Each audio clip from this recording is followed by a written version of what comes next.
what's the history of Kayzo and the meaning behind the name Kayzo?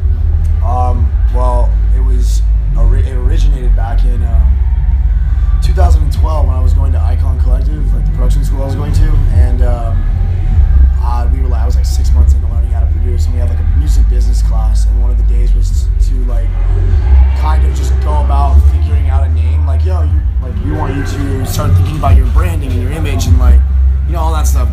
And so I was like, try to think of like a name, an artist name, and I was just kind of sitting there and I was like playing just letters from my name. My name's Hayden, last name's Capuzzo, so I started just kind of placing different letters together from my name. And I knew I wanted like Zoe, like the Z and the O in there somewhere, but I couldn't just have it be Zoe because there was already like a Matt Zoe, so like it would be too similar, obviously. And so I started playing with other letters and just it kind of just it came to be what it was. It came to be fantastic. There's really no deeper meaning behind it though. Well, it worked out well. Sick. All right. How do you prepare, and what gets you most amped before a set and during? Preparing is more or less like, for me, it's just about when I'm at home, really, and I'll just be like, I have CDJs in my house, so like a lot of it's just like kind of going through and just testing different things out and just knowing what works. After a while, you kind of just realize like what works for your live sets, and at the same time, you kind of just do what you want to do. And so it's kind of like that. It's just like I prepare like I would prepare production. I just like to sit down and like put a set list together in record box, and like kind of sit there and try to piece it together, piece like the puzzle together. And then what gets me like amped up is just honestly I'm always pretty crazy and aggressive on stage. And that's why I'm so like tired right now. It's because I give it like everything I have physically out there, and so I just get amped because I love playing shows. I love playing my music out to people, and like these big festivals are like there's just that natural like the energy of the crowd, just being at these places. All your friends are here. It's just a very fortunate thing to be able to do, and so I'm just excited to do it. Awesome. So, what's your favorite performance to date? My favorite performance to date? If you could name one. Man, I would say today was pretty. All the major festivals are cool, like EDC, I just played Hard Summer. That was probably one of my that's probably up there in the top 5 for me for shows. Today was pretty amazing because I played my set, which I loved, had a great time. It was packed, like so much fun. And then during my set, I was told I had to go fill in for Young Thug on the main stage right after my set. So I went and played another set directly after the set on the main stage. And that was like triple the size of the tent, and everyone was there, and that was just a cool experience. Everyone stayed, everyone was super into it, and so today was pretty memorable for those reasons. And they're all memorable, man. Like I've never really thought about it. Yeah. My favorite show. Well, that's good. We were in the media tent, and we were like, Young Thug's supposed to be on. Who's throwing down right now? Yeah, pretty much. Great feels. All right, spitball. Top 5 songs on your iPod right now. Oh, right this minute? Any genre. Right, yeah. Well, I was listening to a lot. Quit thinking. Heathens by 21 Pilots, the new Gangsta song by Kalani. Kalani, she's dope. On the Suicide Squad. Yeah, because I was listening to that album, and I love those songs. And then Timmy Turner, Designer's pretty dope. Bring Me the Horizon, their whole album. I can't even give you a song because their most recent album I've been pretty much listening to nonstop. And the new DJ Snake album. I don't know the names of all the songs yet. Yeah. So there's a lot going on. All that stuff combined in like a pot. So that's kind of what I've been listening to. All right, again, spitballing, top 5 movies. Name them. Ever? Yeah. Oh, Ever. shit, man, that's tough. Oh, okay. I liked Pursuit of Happiness, is one of my favorite movies ever. Miracle, because I played hockey my whole life. Best speech ever. Yeah, seriously. Oh, dude, man. Herb Brooks. What have I seen recently? Fuck, man. Give me like a mind fuck you love. A mind fuck. Like a twist. Crazy twist or some shit. I love Pulp Fiction. That's probably one of my favorite movies ever. 3. That's 3. Oh, scary movies. That's all I usually watch. Yeah. Halloween. All the Halloween franchise movies, except for the new ones. Not really a fan of those. Evil Dead. Love Evil Dead. The old one and the new one's okay. The new one was great. I'm just gonna go on another Halloween one because I watched it like right before I came here. Texas Chainsaw Massacre, the original, the very first one ever. Boom. Forgot I liked a lot of Halloween stuff. All right. Oh, Nightmare Before Christmas. Still also one of my favorite movies. All right. If you could sing one song on American Idol, what would it be and why? Give us something real cheesy. I would sing With Arms Wide Open by Creed. Wow. Doesn't get better than that. I don't think it could. That's for one shot. And one pretty much no explanation necessary. Oh. Alright. Do you prefer to make originals or remixes? Originals, especially lately. I haven't made a remix in a long time. And all the remix I end up doing, I end up taking the remix parts out and making them originals because I love the song so much. I'm like, well, I'd rather this be my own song than a remix, so originals all day. Yeah. Awesome. I love originals. Who or what do you look to for inspiration?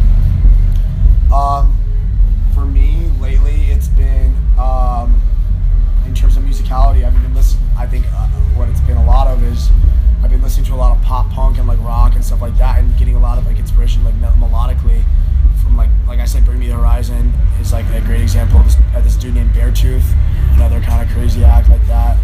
I've been really big on that because I'm just like so sick of always. I mean, I love dance music, but I can't like listen to it in my own time anymore. I mean, the DJ Snake album is a rarity for me to like want to play over and over, and that album killed it in my opinion. So for me, it's been inspiration has been getting it from like other types of bands that you wouldn't normally draw inspiration from. So yeah, like bands like that. All right, dream collab, any genre. Go ahead. Dream collab. Dead or alive. So like Beethoven, maybe like. That would be. I don't even know how that would even go down. I would be in awe. It'd be epic. Yeah. Let's see. Dream collab, Dead or Alive. I'd probably say right now, if it was like me as a child, like if I go back to my childhood days, I'd say if I could collab with like Sum 41 on a song. That was one of my favorite bands as a kid.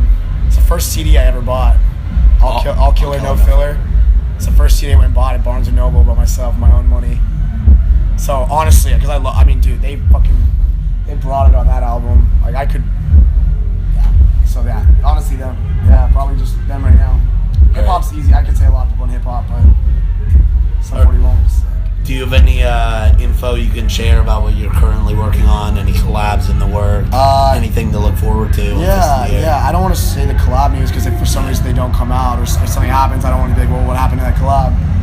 But yeah, I've got a few collabs in the works right now, and also I've got about 15 originals that are done. I've been sitting on them. I'm not gonna do an album or anything like that. I'm basically just been kind of stockpiling music and then playing it out, testing it out, seeing how it works, and seeing how long I can still enjoy my own music and see if it can stand the time test of like a couple of months.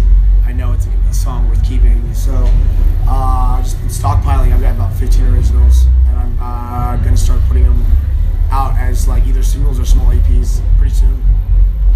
Okay, so you're pretty experimental with your productions. Do you have a favorite genre?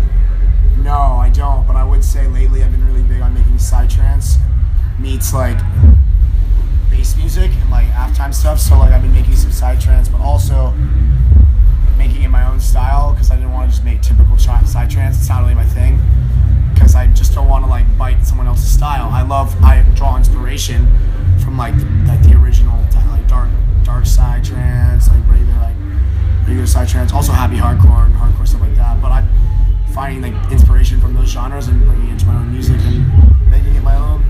So doing a lot of like fast tempo stuff lately. So anything you're particularly excited about for the rest of 2016? Yes, I'm excited. What am I excited for? I'm excited for, let's see, got a little sidetracked there.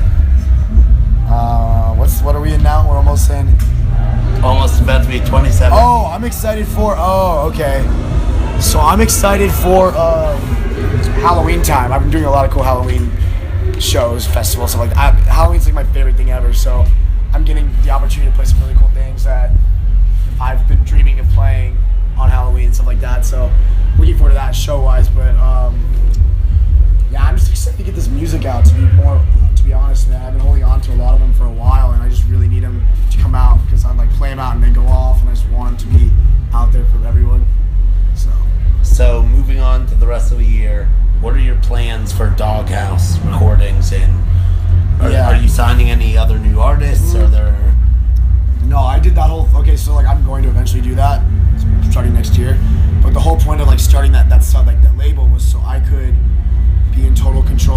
the thing with me is like my music kind of spreads over a long list of styles and genres and tempos, and not every label can really release all of those styles collectively. Sometimes some of them are not really, they will attribute their label. So I wanted to start something that it was my decision, so I can pretty much do whatever I wanted. So I started that so I could self-release my own stuff as whatever way I like, and then I'm going to continue to grow that. I'm going to probably put some stuff on that. I'm doing a remix EP actually for one of the songs, and they're all done. So that's actually probably the next thing that's going to go out on the record label is a remix EP that I have, like a collection of like 6 to 8 remixes, I think, of songs from the EP. And so that's the next thing that's going to come out, and then starting next year I'll start to take submissions. I just want to grow it a bit bigger. I mean, it's not where it needs to be yet for that. So when it gets a little bigger. All right, 2 more questions. First one, pretty cliche. Superpower. What would it be if you had it? Probably flying. I've had dreams of flying. I think it'd be super dope. I want to do it in real life. All right, last question. If you like it, take it. If you don't, throw it right back. Are you into Pokemon Go? You know what? I think it's cool that everyone's all excited about it. I was a big Pokemon kid, but honestly, like, I have it and I've played it, so I don't want to be a hypocrite, but like, I just got back from like Australia and I was out there walking around like all these cool areas, and every single person is on their phone playing Pokemon Go, and I'm like next to all this, like the Sydney Opera House and the Bay and all these beautiful things. I'm like, oh my god, this is amazing. And everyone around me is just like not talking to each other, playing Pokemon. I'm like, you guys, this is absurd. Like, let's talk. Let's back. I mean, come on. Yeah, but at the same time, it's a thing that everyone's excited about. Yeah. And cool. I get it. It's cool. It's a fun game, but don't let it. I don't know. I'm not as big on it as most people. Gotcha. Yeah. All right. Well, thanks so much for your time, dude. Thanks, man. Appreciate it.